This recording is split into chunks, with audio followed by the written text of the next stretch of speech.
A spike in gun violence over the past year in New Jersey is a growing concern for the governor. The deadly trend is also emerging in Paterson, where the city has seen 11 shootings in July alone. We had 39 victims of shootings in this one past week alone. Gun violence. State police say across the state shootings are up. Stop the violence! Stop the violence!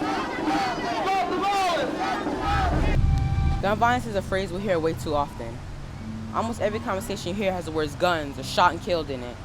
Shooting people is not a game. It's not something you do in your free time. Or at least it isn't supposed to be. My name is Alana Anderson, and I'm a high school student in Newark, New Jersey. Yes, I have been affected by gun violence. My teacher, Miss May, has been shot in the head by her child's father, and it took a big toll on me. My name is Zubaida Carter. I'm 14, and I'm from East Orange, New Jersey. I was affected by gun violence personally. My mother was shot multiple times back in 2017. My name is Neza Eza. I'm 18 years old. There are many occasions where I have been affected by gun violence. Some have been my friends, some have been my cousin. It's sad to see people that we know, people that we go to school with, people that we, come in contact with a lot of the time. Sad to see the fact that we may lose them over things that could be changed or things that could be avoided.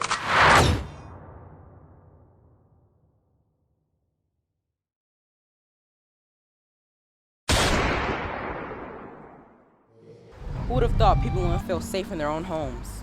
Young people scared walking down the streets because of all the killings in their town. The part that I feel like the neighborhood plays in gun violence is they kind of enable it, only because if you're not part of the solution, you're part of the problem. They don't see nothing when they see it. So when you see it, why don't you say something? I think the causes of gun violence is mainly the community they grew up in, because, if you're raised in a good community, you're less likely to be involved in gangs and stuff. Gangs play a huge part because they put people against each other. Like they turn friends into enemies and families into enemies. The term an eye for an eye has demolished our nation. Are we ever going to be awakened from this dreadful nightmare? At 6, a teacher is shot and killed outside her home in New Jersey. Police say the gunman is the father of her child. I went to the school, Pride Academy in East Orange, and it was a teacher that we had named Miss May. One day I was getting my hair done, and my mom actually broke the news to me that she has been shot by her child's father in the head. And when we returned to school, it was very breath taken away because due to her loss, because I just seen her the week before, so now I'm going back to school, I didn't see her. So it took a big toll on everybody. Other than my cousin, I had a friend, and my friend that was, like, me and him, we grew up together. He lost his life, and when you're close to somebody and when you're so close to somebody, and you see, like, you can have a conversation with them in one moment, and in the next moment, their life can be gone just like that. When you see somebody take their last breath and when you see somebody's life get taken from them, it's hard because there's nothing you can do. You can only pray. While some people are applauding for their accomplishments, others are grieving with passivity. By the age of 9, I shouldn't have had full experience of what gun violence is like. Or better yet, I shouldn't have had that at all. My mother was shot multiple times back in 2017. She was out with her sister, her cousin, and they were just trying to enjoy their night at a comedy club. And some guys, I guess they were looking for somebody, and they shot up the club. And my mom and my aunt were victims of it. My mom, she was in the hospital for a couple weeks, maybe up to a month, I'm not even sure. I had to basically step up. I had to take care of my little sister. I just had to mature at a really young age. I was 10 at the time. After that, we went to go see our mom in the hospital, and then, yeah, she had to go through surgery, 8-hour surgery. She got 8 nails in her knee and 1 pleat. She got shot twice in her arm and once in her knee. And when she came home, she couldn't walk, so she was in bed all the time, so I had to learn how to cook. I cooked meals, I washed clothes, I did dishes.